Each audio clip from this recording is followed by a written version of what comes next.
stratégique de l'armée des États-Unis.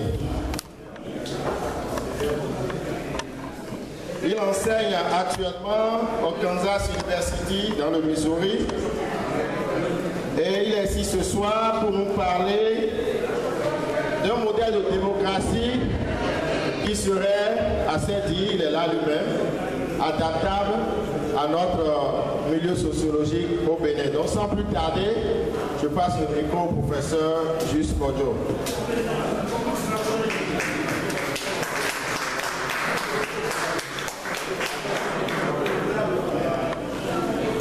Merci Fernand. Bonjour mesdames, bonjour messieurs. Je voudrais d'abord vous souhaiter un bon appétit. Vous êtes plus heureux que moi parce que pendant que vous dégustez vos plats, moi je suis obligé de couler de la salive. À chacun sa tâche.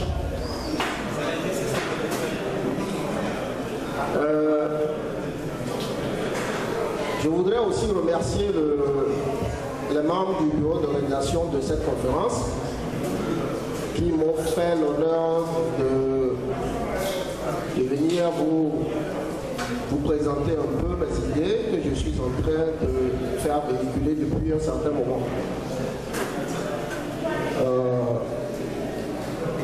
Je le fais personnellement parce que ça me tient à cœur.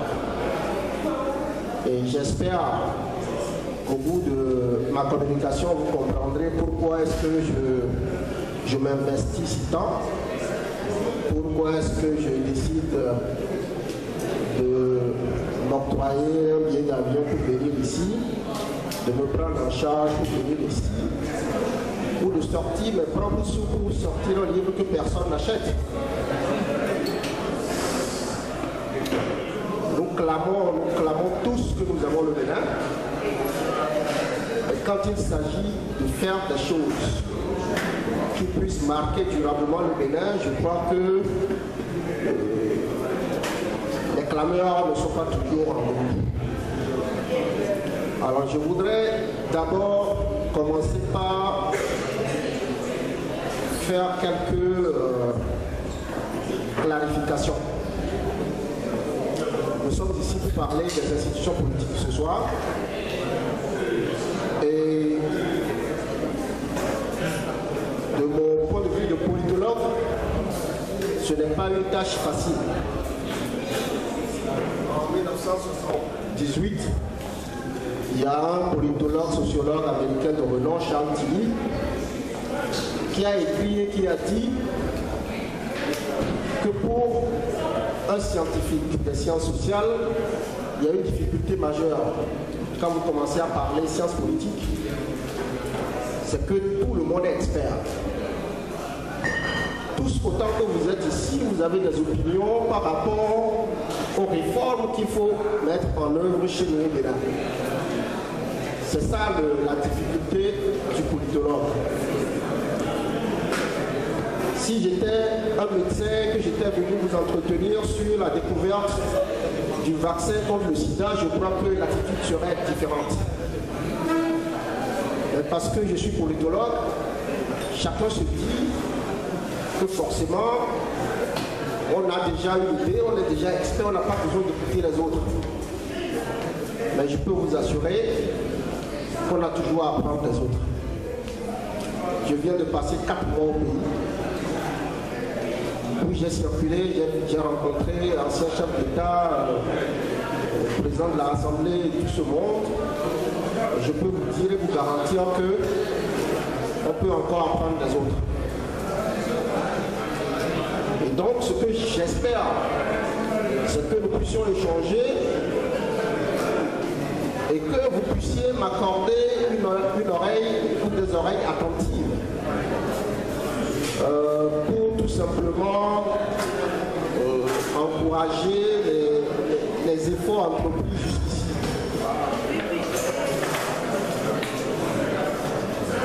Alors avant de rentrer un peu dans le vif du sujet, je voudrais clarifier un certain nombre de choses par rapport au background. Fernand vous a dit que je suis supérieur des forces armées béninoises, c'est vrai. Je suis dans ma 22e année de service dans l'armée béninoise. Je n'ai jamais appartenu à un parti politique. Je n'appartiens pas à un parti politique. Et je ne compte pas appartenir à un parti politique. Je suis parallèlement à cette fonction d'officier, donc aussi actuellement enseignant-chercheur à Kansas City University, où je boucle ma thèse de doctorat et où j'enseigne notamment l'introduction aux sciences politiques, la politique comparée et les relations internationales. Et si les Américains m'ont fait l'honneur, doctorant, de me confier des classes entières, on m'a fait appel à un campus qui est à 2 heures du même campus parce que, bon, tous les autres qui sont allés, on n'a pas voulu leur faire confiance. Alors, si on me fait cette confiance, c'est que j'ai quelque chose que je peux apporter, que je peux partager avec vous. Alors, beaucoup se demandent certainement ce qu'un officier vient chercher dans cette arène-là. Ma première réponse, c'est que je suis ici en tant que citoyen.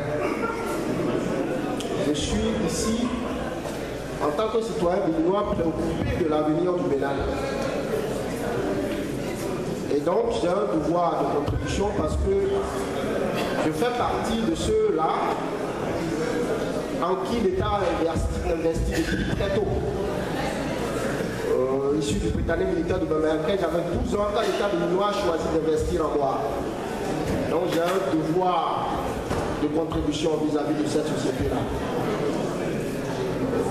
Vous qui êtes ici, vous savez bien que me faire une carrière ici ne devrait pas poser problème et donc je serai à l'abri du besoin. Mais au-delà de ça, j'ai un devoir de contribution vis-à-vis de cette société qui a fait de moi ce que je suis. Et c'est pour ça que je suis là. La deuxième chose pour laquelle je suis là, la deuxième raison, si vous avez suivi mon background, vous allez voir que c'est un background un peu unique. Et donc, en ma qualité d'officier, j'ai eu l'honneur de prendre des couvents auxquels le commun des Béninois n'a pas eu droit, n'a pas eu l'honneur de participer.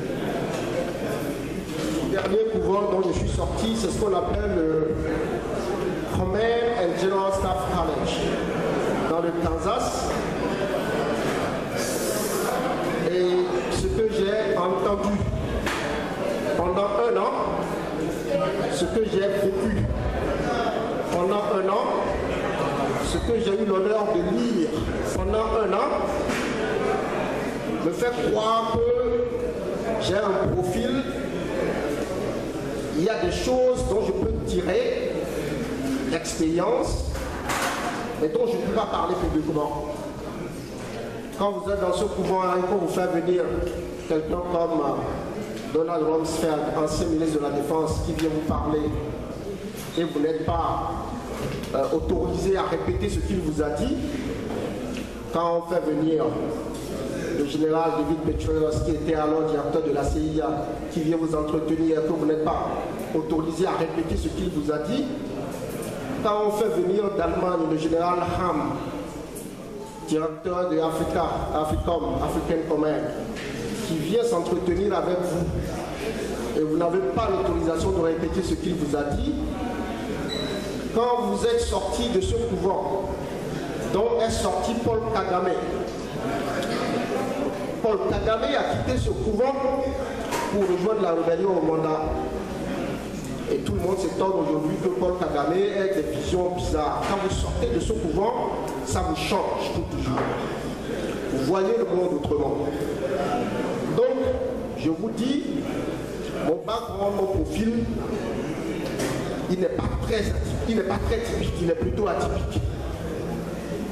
Et c'est donc, au regard de ce background-là, ajoutez désormais à mon background de chercheur et d'enseignant, où vous ne prenez pas un autre couvent, le couvent de la réflexion.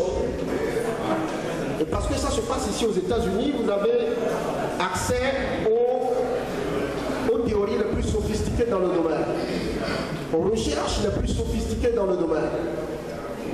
Je n'ai aucun complexe. Je suis prêt.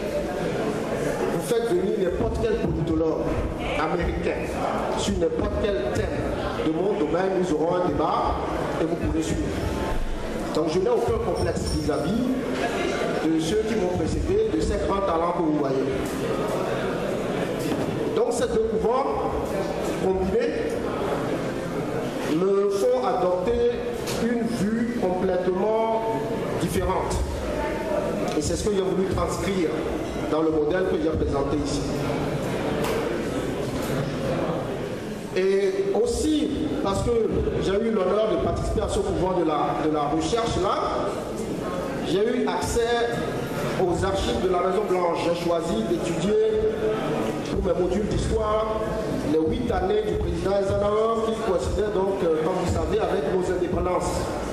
J'ai voulu comprendre quelle était la stratégie américaine vis-à-vis des pays africains au moment de nos indépendances. Et j'ai appris beaucoup de choses. J'ai lu les relevés des conseils ce qu'on appelle le National Security Council, des réunions hebdomadaires sur 8 années. Ça m'a pris 2 ans, parce que je voulais comprendre. Et donc, ce que j'ai compris de ces choses, je l'ajoute à ce que j'ai compris d'autres choses, et tout ça est donc retranscrit dans le modèle que je vous présente ce soir ici. Alors, vous comprenez donc que si je fais le choix de me taire parce que je suis officier de l'armée, j'aurais privé la société béninoise d'un certain nombre d'informations que j'estime relevantes. Parce que de l'autre côté au pays, ça pourrait paraître un peu arrogant, mais en face vous avez pour la plupart du temps des juristes. Des constitutionnalistes si vous voulez. Et le problème auquel le Bénin est confronté n'est pas un problème de droit. Dans la Constitution, il est écrit beaucoup de choses. Par exemple, que le Bénin a adopté une économie de libre marché. Est-ce que ça veut dire que si on veut faire des réformes économiques, on va appeler les constitutionnalistes? Il faut faire la différence entre l'aspect juridique des modèles que nous adaptons, mais aussi comprendre que chaque modèle, il y a un contenu. Et ce contenu est purement technique. Donc, si vous voulez faire des réformes, vous vous adressez d'abord à des politologues, à des économistes, à des sociologues. Quand vous vous êtes entendu sur un modèle donné, vous appelez les constitutionnalistes et les juristes pour qu'ils transcrivent cela dans un langage juridique. C'est tout ce qu'ils ont à faire. Mais au Bénin, nous avons fait le choix toujours de confier ces choses à des juristes. Tous formés pour la plupart dans un système, le système français. Et donc, ils évoluent tous dans un seul paradigme. Ça nous oblige tous de suivre ce paradigme-là. Moi, je sors du paradigme français. Je vois le monde autrement. Et donc, quand je suis rentré au pays, j'ai fait le choix de rencontrer chacun d'eux. Tous ceux qui ont pris part à la rédaction des réformes actuelles ou de la constitution actuelle, je suis allé les affronter. Et je n'ai pas été convaincu. Et c'est ce qui me pousse davantage à porter plus haut le message que je veux porter. J'ai dit, ça pourrait paraître arrogant, je m'en excuse d'avance. Mais quand vous avez en votre possession ces informations dont je vous ai parlé là, vous avez du mal à vous retenir. Alors j'ai fait le choix donc de transcender ma carrière personnelle et tout ce que je pourrais perdre en prenant position face à telle ou telle chose, parce que pour moi ce n'est pas le plus important. Le plus important c'est que dans 20 ans, dans 25 ans, que je puisse lever la tête, regarder mon enfant en face et lui dire, en son temps j'ai fait ce que j'ai pu. J'ai fait ce qui était de mon devoir. Alors, nous sommes là pour parler donc des réformes politiques. Comme je vous ai dit, le paradigme dans lequel moi j'évolue est différent. Donc la question que je me pose et que je voudrais donc vous poser, c'est ce qui doit nous préoccuper est le suivant.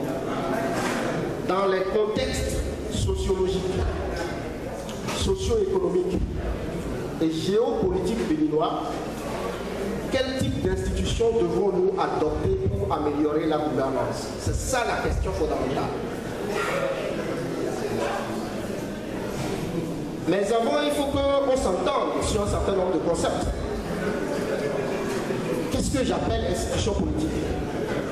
Après avoir fait mes tours au pays, je me suis rendu compte que nous avons diverses interprétations.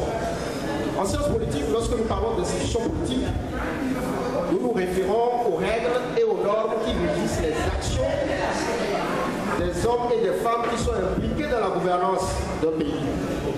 Je répète, les règles et les normes qui régissent les actions des hommes et des femmes impliqués dans la gouvernance. Donc, quand nous parlons d'institution, le mot institution, c'est quelque chose qui a été institué. Beaucoup de gens pensent systématiquement à la Cour constitutionnelle, à la Cour de... Non. Quand vous parlez d'institution, pensez d'abord aux règles et aux normes qui régissent un certain nombre de choses. Et donc, ce qui me préoccupe ici, c'est les règles qui régissent l'action de nos dirigeants politiques et l'action de notre administration publique. D'accord? C'est la première clarification. Deuxième clarification, pourquoi est-ce que je parle de contexte sociologique ou de contexte économique ou même de contexte géopolitique? C'est important de contextualiser ce débat-là. Parce que quand vous regardez à travers le monde, les pays démocratiques n'ont pas tous les mêmes institutions. Aux États-Unis, il y a un président de la République élu qui a des prérogatives dans des domaines précis. Mais il y a les États fédérés qui sont autonomes dans beaucoup de domaines. En Allemagne, vous avez plutôt une chancelière qui n'est pas élue par le peuple, mais qui est issue de la majorité du Parlement. Et il y a un président de la République qui est là seulement à titre honorifique. En France, vous avez plutôt un régime mixte. Alors, si les plus grandes démocraties n'ont pas adopté les mêmes institutions, qu'est-ce qui doit nous inspirer? On doit s'inspirer des États-Unis? Si oui, pourquoi? Pourquoi pas l'Allemagne? Pourquoi pas la France? Donc, on ne se lève pas en fait juste parce que telle institution nous sonne bien l'oreille pour la choisir. On choisit des règles données parce que nous avons un contexte sociologique ou un contexte socio-économique ou même un contexte géopolitique donné. Prenez l'exemple du suffrage universel. Au Bénin, le président et les députés sont élus par le peuple de façon directe. J'ai dit en Allemagne, la chancelière n'est pas élue de façon directe par le peuple. Ici aux États-Unis, le suffrage n'a pas toujours été universel, je vous en prie. Les Noirs, jusqu'en 1965, n'avaient pas le droit de voter. Les femmes, jusqu'en 1900, n'avaient pas le droit de voter. Quand vous prenez ces deux catégories réunies, c'est déjà la moitié de la population américaine qui était exclue du vote. Pendant près d'un siècle aux États-Unis, pour voter, il fallait être un homme blanc ayant une propriété que l'État pouvait taxer ou imposer. Donc le suffrage était restreint. C'est progressivement, quand ils ont atteint un certain niveau de développement socio-économique, qu'ils ont commencé à ouvrir la vanne. Donc ne nous trompons pas. Les institutions sont choisies en fonction des contextes. Mettons ça dans la tête. La France a fait pareil. Jusqu'en 1944, les femmes ne votaient pas en France. Et jusqu'en 1958, la France, le chef de l'État français n'était pas élu au suffrage direct, mais plutôt par la majorité parlementaire. Bref, pour vous dire, si nous voulons être sérieux envers nous-mêmes, nous devons marquer de tout ce qu'on nous dit là et penser pour nous-mêmes et par nous-mêmes. Quand nous regardons donc le contexte béninois, comment doit-on élire le président de la République? Ou bien doit-on même avoir un président de la République? Comment doit-on élire un député? Quelles doivent être leurs prérogatives? En fonction de notre contexte sociologique, en fonction du niveau de sous-développement au Bénin, en fonction des pesanteurs extérieures. Parce que vous faites le choix en fonction de ces choses. Vous savez, j'ai souvent plaisir à dire que je me mets dans la fonction de médecin. Quand j'ai fait le tour au Bénin, voici comment je décris souvent mon expérience au Bénin. Je vous invite à vous imaginer, rentrer au Bénin, vous rendez visite à votre famille au village et vous vous rendez compte qu'il y a un de vos oncles. Vous vous rendez compte qu'il y a un de vos oncles qui est malade. Et vous allez vous trouver, il y a là votre tante qui essaie de lui administrer des produits traditionnels, qui explique que avant-hier, elle a fait la même chose à quelqu'un qui était guéri. À côté, il y a plutôt le guérisseur traditionnel qui dit non, depuis toujours, c'est ce que lui il a fait, là, c'est ça, il va lui faire. Et vous voyez plutôt aussi un infirmier qui vient et qui place une perfusion à votre oncle. Et vous, vous êtes médecin. Médecin spécialiste du diabète. Et votre première question, c'est est-ce que vous avez fait un bilan à l'ongle? Et tout le monde se retourne et dit, mais bilan, hein? Toi tu sors d'où? Ici au village? Et vous vous dites, mais non, il faut aller faire un bilan, il faut chercher à savoir est-ce qu'il n'y a pas d'autres choses dont il souffre pour qu'on puisse savoir exactement quel produit lui donner. Parce que si vous ne faites pas ça, vous lui mettez le sérum, s'il est diabétique, mais vous lui aggravez son cas. Et tout le monde vous regarde bizarrement. C'est comme ça que je me suis retrouvé au Bénin. Parce que j'ai commencé à dire aux gens, avant de choisir le produit institutionnel à administrer aux souffrants, allez lui faire un bilan au plan sociologique, au plan socio-économique, au plan géopolitique, et tout le monde me regarde. Un peu comme on dirait au médecin bilan, hein, tu sors d'où toi? Donc j'espère qu'ici, il y a des gens au moins qui vont s'élever un peu. Nous devons élever le niveau du débat. Si nous ne pouvons pas élever, laissons alors le débat à ceux qui ne prennent pas à ce niveau élevé du débat. Ça, quand je dis ça, je deviens sérieux dessus. Parce que je suis fatigué de voir les mêmes personnes nous conduire dans des directions qui, finalement, on va trop au mur là. Si on ne peut pas prendre part au débat avec un niveau soutenu, laissons ceux qui peuvent le faire. Et vous proposer des options et après on choisira. Alors, donc c'est ça mon expérience avec les institutions. Et beaucoup se demandent souvent, oh, monsieur Godjo, mais les réformes là, c'est pas ça on mange finalement. J'ai entendu ça beaucoup. Quelqu'un m'a dit, non mais avant les réformes là, il faut d'abord, le problème principal au Bénin là, c'est l'éducation. Il faut éduquer les gens. Quelqu'un d'autre m'a dit, non, d'ailleurs même les gens meurent de faim. Il n'y a pas l'eau, il n'y a pas l'électricité, vous parlez des réformes. Il faut d'abord régler ces problèmes. Ou bien quelqu'un dit, non, il faut d'abord régler le problème de la corruption. Ou bien mettre l'homme qu'il faut à la place qu'il faut. Tout ça c'est vrai. Mais mon statut de politologue ne me permet pas tout simplement de... Moi je dois aller un peu plus au-delà. Donc je me suis souvent permis d'appeler ces genres de déclarations des slogans, des on et des il. Parce qu'ils ne vous disent pas c'est qui le on qui va éduquer les autres. C'est qui le on qui va nourrir les autres.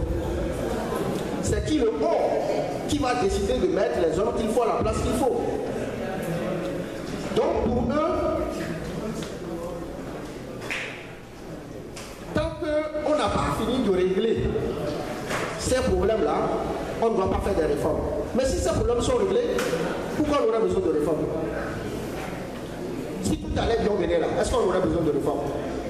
C'est justement parce que ça ne va pas qu'il faut chercher à voir pourquoi ça ne va pas et prendre des mesures. Donc le langage de il faut d'abord éduquer les gens là, ça ne tient pas la route. Il faut d'abord nourrir les gens, ça ne tient pas la route. Pour être plus précis, pour que l'éducation marche au Bénin, il faut 4 choses. Il faut qu'il y ait des politiques de l'éducation en place qui soient en phase avec nos réalités. Il faut qu'il y ait des ressources suffisantes allouées à l'enseignement. Il faut qu'on fasse des recrutements d'enseignants volontaires et capables. Et il faut enfin qu'on contrôle tout le corps enseignant. Ces 4 choses, je les appelle les 4 fonctions de gouvernance.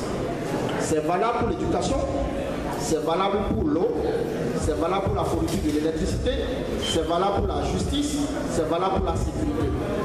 Il n'y aura pas de sécurité au Bénin s'il n'y a pas de politique de sécurité, si on n'alloue pas suffisamment de ressources, si on ne sélectionne pas des cadres et des policiers de valeur et si on ne les contrôle pas. Donc quel que soit le secteur que vous prenez, il faut ces 4 choses. C'est ça que j'appelle les 4 fonctions clés de gouvernance. C'est pareil aux États-Unis, c'est pareil en France, c'est pareil au Bénin. La question alors qu'il faut se poser, qu'est-ce qui fait qu'on ne peut pas accomplir ces 4 fonctions de gouvernance? Mais pour répondre à la question, il faut aller chercher, c'est du ressort de qui? Dans le contexte béninois, c'est le président de la République et ses ministres qui déterminent les politiques. C'est le président de la République qui alloue les ressources avec l'approbation soi-disant du Parlement. C'est le président de la République qui nomme les cadres de l'administration publique. Et on dit le président et ses ministres contrôlent l'administration et maintenant les députés contrôlent le président et ses gens.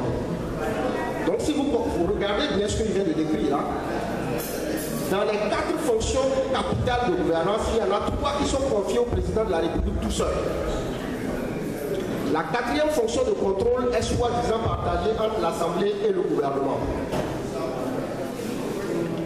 Donc les 4 fonctions clés, sans lesquelles rien ne peut être accompli au Bénin, sont confiées à un homme en grande partie. Un homme. Comme l'a dit un de mes anciens, il s'agit quand même après tout d'un homme de chair. C'est la première chose. Alors, la question est de savoir maintenant, puisque nous avons fait le choix de confier 3 des 4 grandes fonctions à un homme, et la 4e de la partager entre le Parlement et le gouvernement, est-ce que ça nous a marché? Est-ce que ça nous a marché? A priori, ça n'a pas toujours marché. Parce que nous avons eu beaucoup de gens qui se sont plaints. Je voulais vous lire très rapidement quelque chose que j'ai lu pendant les élections de 2016, qui décrit un peu un parti politique, qui décrit le résultat du choix que nous avons fait. Le choix d'avoir confié 3 fonctions capitales au président et la 4e à l'Assemblée. Le résultat, c'est quoi? On est en février 2016. Il décrit tout ça en termes de marasme économique, pauvreté ambiante, un affaiblissement de la classe politique, l'utilisation abusive des moyens de l'État à des fins inavouées, l'organisation fréquente de concours frauduleux, l'instrumentalisation du chômage, la misère des femmes, le piétinement des textes réglementaires, la caporalisation des institutions de la République et le développement galopant de l'impunité de la corruption. Donc, le choix que nous avons fait, voici le résultat en 2016, décrit par des acteurs politiques. Alors quand on lit ça et qu'on nous dit que c'est en 2016, on pourrait être tenté de dire, mais écoutez, ça c'est les gens, c'est le régime Yahi. Alors si c'est le régime Yahi, je vous propose de lire comment le gouvernement militaire révolutionnaire décrivait la situation le 30 novembre 1972, c'est-à-dire il y a 47 ans. Pardon, sincèrement, s'il y a des gens qui ne peuvent pas suivre, je les prie de sortir. Vraiment, je suis désolé de le dire. Je suis vraiment désolé.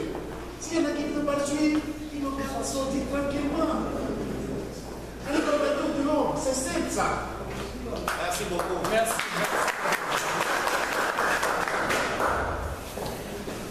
Merci. Comme quoi, il y en a toujours qui essaieront de vous sauver quand vous êtes en situation difficile. Donc, je vous proposais d'écouter la description que fait le gouvernement militaire révolutionnaire de la gouvernance en 1972 et de comparer cette description à celle de 2016. Crise politique successive, favoritisme dans le recrutement, incompétence et manque de conscience professionnelle des agents publics, manque d'autorité et d'efficacité de l'appareil d'État. Quand vous comparez cette description de 72 à celle de 2016, il n'y a pas de différence. Donc ça veut dire que ce que nous avons produit dans les années 60 n'est pas fondamentalement différent de ce que nous produisons aujourd'hui en matière de gouvernance. Si c'est le régime Yali, le GMR alors doit avoir vu Yali avant. Et le GMR du président Kérékou avait décidé à l'époque de changer la situation et je le cite ici, qu'il faut changer le système et changer le système et l'idéologie avec les hommes qui les portaient. Donc ils ont mis l'accent sur les hommes. Ces hommes sont partis en exil. Est-ce que ça a marché au temps de la Révolution? Donc, en clair, ceux qui nous ont gérés dans les années 60 ont produit des résultats similaires à ceux que nous avons aujourd'hui. Et pourtant, ceux d'aujourd'hui, ce n'est pas eux qui ont géré dans les années 60. Ça veut dire que le problème est fondamentalement ailleurs. Voilà pourquoi c'est important de faire le bilan. Parce que quand vous vous focalisez sur un régime, vous prenez des décisions, vous mettez en place des institutions, tout comme nous l'avons fait en 90, parce que nous nous sommes focalisés sur le régime révolutionnaire dont on venait de sortir. On n'a pas tenu compte de ce qui s'est passé dans les années 60, en reconduisant à peu près le même système. On a rajouté la Cour constitutionnelle, on a changé quelques petits trucs, mais fondamentalement, c'est le même modèle. Donc, je vous invite à vous élever, à élever un peu le niveau du débat. Et quand vous, si vous m'avez suivi un peu, c'est que de 60 à aujourd'hui, les choix que nous avons faits de confier les 4 fonctions principales à des organes politiques, ça n'a pas vraiment marché. Alors qu'est-ce qu'il faut faire? Que faut-il faire? Est-ce qu'il faut tout simplement continuer à confier les 4 fonctions? Retenez ces 4 fonctions parce que c'est capital comme je dis. Est-ce qu'il faut continuer à confier ça aux mêmes organes, à savoir le Parlement et l'exécutif? Faut-il confier ça à d'autres organes?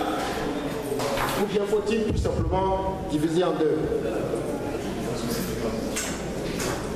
Donc c'est la question à laquelle nous devons répondre à travers les réformes. Et si nous ratons ça, ça veut dire que nous allons mettre en place des choses qui vont encore nous conduire dans le mur dans 20-25 ans, je prédis. Ce que j'ai proposé est dans le livre Concentration. Je me fonde sur les recherches des plus grands chercheurs américains et européens connus à ce jour. Sociologues, économistes, et politologue. Et j'ajoute à cela mon expérience des différents mouvements dont j'ai parlé tantôt. Et je décris donc, ou je propose un modèle fondé sur ce que j'appelle la concentration. La concentration, c'est de la démocratie consensuelle, c'est la gouvernance par consensus. La différence avec les modèles démocratiques habituels, c'est que ce n'est pas seulement la décision de la majorité qui compte, mais pour que les décisions comptent, il faut qu'elles soient d'une majorité consensuelle, une majorité mais qui soit inclusive. Comme j'ai dit, les détails sont dedans. Je vais vous donner tout simplement les 3 piliers majeurs du modèle. Dans le modèle que je propose, il y a le Parlement. Je me focalise seulement sur les institutions politiques, comme j'ai dit. Et pour être au Parlement, ne sont admis au Parlement que des partis politiques qui ont recueilli des sièges d'élus dans chacune des grandes sous-régions du pays. J'en ai établi 7, je ne vais pas entrer dans les détails. Et ça, au terme d'une élection à 2 tours. Et il y a des mécanismes techniques que les politologues utilisent qui vous permettent, avec ce que j'ai proposé là, d'avoir en moyenne 3 à 4 partis au Parlement. Et puisque les partis, pour être au Parlement, doivent avoir des gens de peu partout, le chef de parti est obligé de toujours garder au plus près de lui les gens qui ne sont pas de chez lui. Parce que ça, eux, ne peuvent pas aller au Parlement. Si le PRD a 30 sièges dans le même plateau et n'a pas de siège ailleurs, il ne pourra pas aller au Parlement. Il est obligé d'aller chercher les gens de Tukutunan, les gens de Poupa, et de faire d'eux des gens puissants qui pourront gagner chez eux pour qu'ils puissent aller au Parlement ensemble. À long terme, le politique ne peut plus utiliser l'origine ethno-régionale pour se faire élire. C'est ainsi que vous baptisez l'unité nationale à long terme aussi. Deuxième pilier, de proposer que le chef de l'exécutif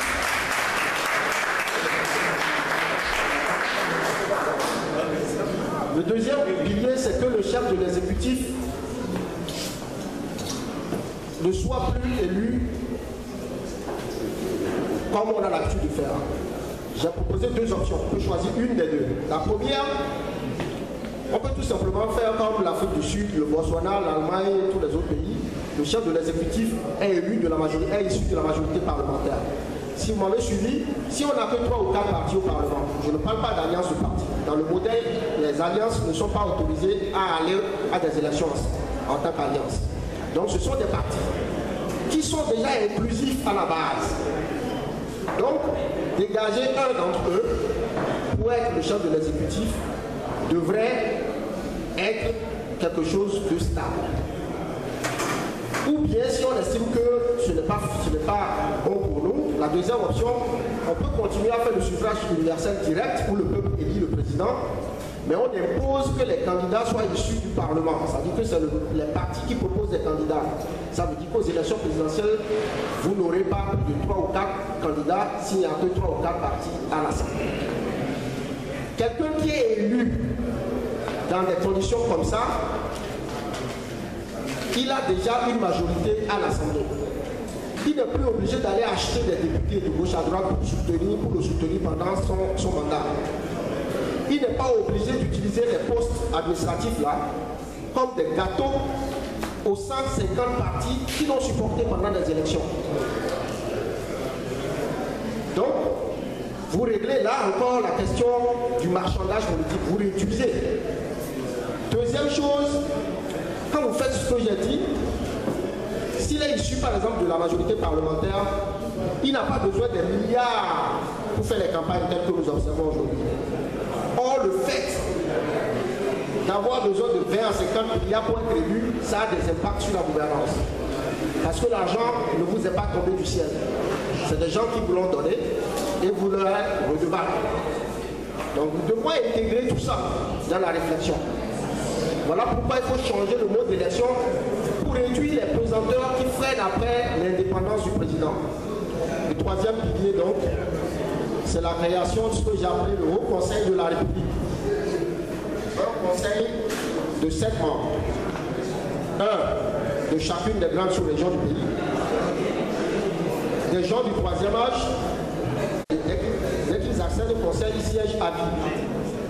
Un peu comme la Cour suprême ici. Sauf que dans le modèle, il y a la barre du 3e âge. Donc en moyenne, ils ne seront pas au conseil plus de 15 ans. Vu leur âge avancé. La nature finira par les faire partir. Et 10-15 ans, c'est la moyenne pour que quelqu'un soit encore un peu intègre, le temps que les choses viennent encore le perturber. Et leur décision, chacune des décisions que le Conseil prend, n'est valide que si c'est une majorité de 4 sur 7, dont au moins un conseiller du Nord, un conseiller du Centre, un conseiller du Sud. Donc c'est là la transcription même de la concentration. Parce que si 4 conseillers du Centre et du Sud s'associent pour prendre une décision, elle ne sera pas valable. Ils seront toujours obligés d'aller chercher quelqu'un qui n'est pas du Centre et du Sud. Et si les conseillers du Nord veulent aussi s'associer pour faire passer quelque chose, tant qu'ils n'ont pas pu convaincre quelqu'un du Sud et du Centre, ça ne passera pas. C'est comme ça que petit à petit, nous inculquons à nos cadres, à nos enfants, à nos étudiants, à nos élèves, qu'il faut toujours aller rechercher un peu la vie des autres, des gens qui ne sont pas de chez nous. C'est ainsi qu'à long terme aussi, nous baptisons l'unité nationale. L'unité nationale, ce n'est pas un grand mot. Il faut qu'on arrête avec les slogans, mais qu'on puisse intégrer ces choses dans nos institutions. Et c'est ce que j'ai essayé de faire. Alors, je n'ai plus beaucoup de temps. J'ai décrit ce que je voulais vous faire passer. Et si vous m'avez compris, si vous m'avez suivi, vous verrez que... Et puis, le rôle du ACA, justement, je ne l'ai pas dit, c'est de prendre part aux 4 fonctions principales dont j'ai parlé. Donc, ce que je fais, les 4 fonctions, je les confie au président du Parlement, mais aussi en partie à un organe qui n'est plus politique. Parce que le fait d'aller aux élections vous oblige à faire certaines choses. Mais si vous arrivez, vous n'allez pas des élections, vous êtes du 3e âge, on vous paye bien, et on propose quelqu'un pour être directeur du Trésor, vous serez plus tenté de voter pour quelqu'un qui est un peu intègre. Et c'est comme ça que nous dépolitisons l'administration. Là aussi, ce n'est pas des slogans. Il faut que ça soit dans les institutions. On ne dépolitise pas en confiant aux politiques. Ça n'a même pas de sens. Si ce n'est que le politique qui peut désigner les cadres de l'administration sera toujours politisée. Donc il y a plusieurs choses que le modèle peut accomplir. S'il y a des questions, je vais les prendre. Et comme j'ai dit, le livre, je l'ai sorti, on m'avait averti qu'au Bénin, les gens ne lisent pas. J'ai pris la décision d'écrire le livre pendant que j'étais à Cotonou. J'ai pris un mois, je l'ai écrit, je l'ai financé, je ne l'ai même pas encore payé entièrement là, parce que là c'est fait à crédit. Donc, j'ai dit aux organisateurs, j'ai environ 6 ou 8 copies là, à faire vendre à l'américaine. Si quelqu'un estime qu'il veut m'aider à amortir les frais ou à payer la moitié de ce que je reste de voir les primeurs, ben, qu'ils s'y mettent. Parce que comme j'ai dit, mes fonds, ils sont limités. Ils ne sont pas illimités. Voilà, je vous remercie.